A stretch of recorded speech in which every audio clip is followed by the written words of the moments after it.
पर जिस तरीके से अकुलाहट है अपने पूरे पूंजीवादी उसमें कि अब तो मार्क्सवाद खत्म हो गया, अब तो क्या है, लेकिन ये जिस तरीके से खास करके लैटिन अमेरिका में जिस तरीके से हम उभार देख रहे हैं अपने लेफ्ट आइडियोलॉजी का, आज की तारीख में अगर सबसे ज्यादा कोई पुस्तक पढ़ी जा रही है तो पूंजी है। ये कैपिटलिस्ट लोग भी और सारे लोग उसका अध्ययन कर रहे हैं कि क्या आखिर उसमें ऐसी कौन सा मंत्र है कि वो पूरी दुनिया को इस तरीके से वो प्रभावित किया है।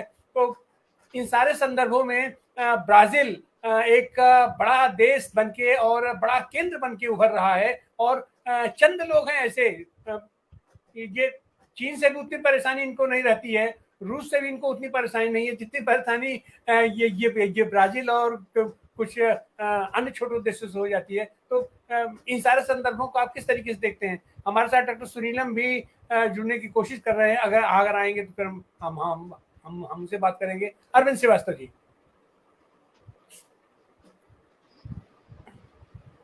देखिए, ये तो लोगों की क्या कहना चाहिए, खुशफहमी कहें या खामख्याली कहें कि मार्क्सवाद खत्म हो गया। मार्क्सवाद क्या है?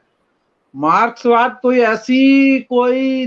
ऐसा दर्शन नहीं है जिसको कार्ल मार्क्स ने पैदा किया। जो दुनिया में पहले से मौजूद उत्पादक शक्तियां और उनका संबंध, शोषण का जो तरीका, जो कैपिटलिज्म की लूट, जो गरीबी के कारण, वो जो समाज में पहले से मौजूद थे, कोई उनको मार्क्स ने थोड़ी पैदा किया, ये तो चीजें थी। मार्क्स ने सिर्फ उनको साइंटिफिकली और उससे एनालाइज किया और बतलाया कि समाज का डेवलपमेंट, समाज का विकास किस तरह हुआ, उसकी स्टेजेस किस तरह से बदली कुछ समय के बाद, और जो अलग अलग संबंध थे वो किस तरह से परिवर्तित हुए एक खास स्थिति में आने के बाद, और शोषण का कारण क्या है और उसका निदान क्या है।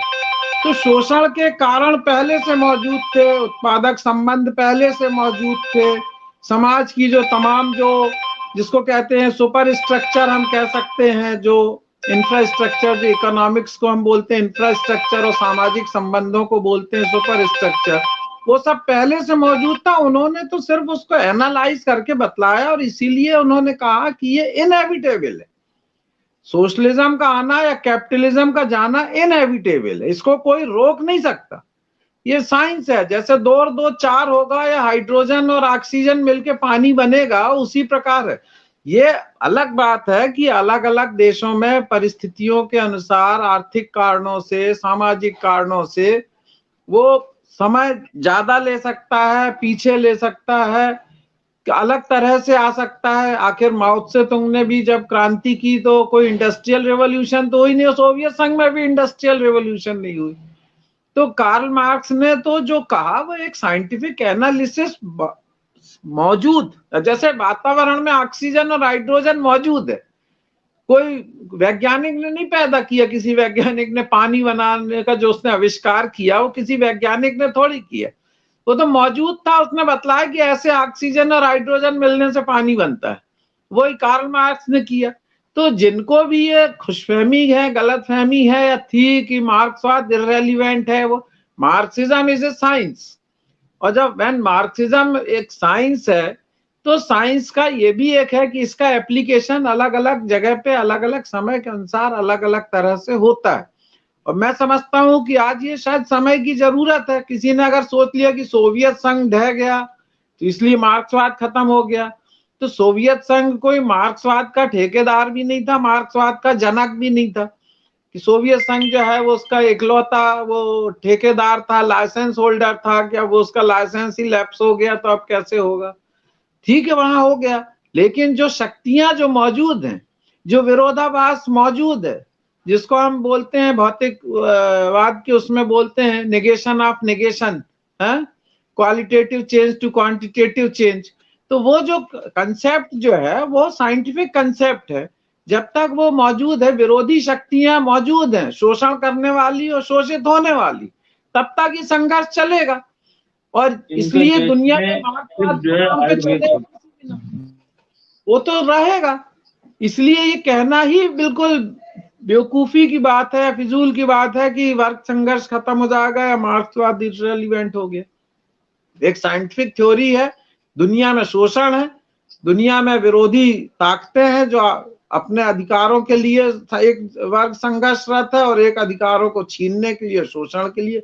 जब ये संघर्ष चलेगा तो एक ना एक दिन तो ये व्यवस्था परिवर्तन होगा, वही तो क्रांति है। तो इसलिए ये कहना जो है, हमारे चीफ जस्टिस मार्कंडे काटजू साहब का एक इंटरव्यू मैंने पढ़ा था, सुना था, उन्होंने वो विद्रोही के साथ, विजय विद्रोही को दिया था। उन्होंने कहा कि भारत में जो चल रहा है इसका एकमात्र हल क्रांति है, कोई पैच वर्क करने से और कुछ करने से देश की व्यवस्था सुधरने वाली नहीं जब तक क्रांति नहीं होगी।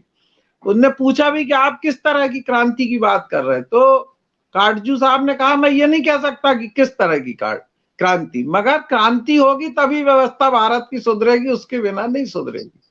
तो इसलिए इस बात को लोगों को समझना चाहिए जो ये सोचते हैं कि मार्क्सवाद इररिलेवेंट हो गया, ये बिल्कुल नासमझी की बात है या जानबूझ के गुमराह करने वाली बात।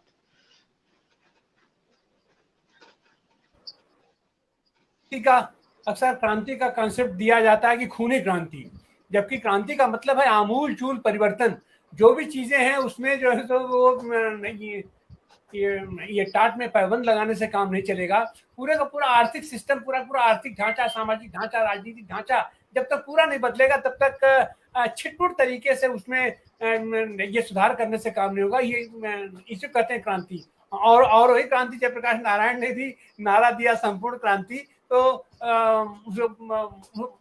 उसके पीछे भी मकसद वही था कि आमूल चूल परिवर्तन क्रांति का मतलब होता है। अब हम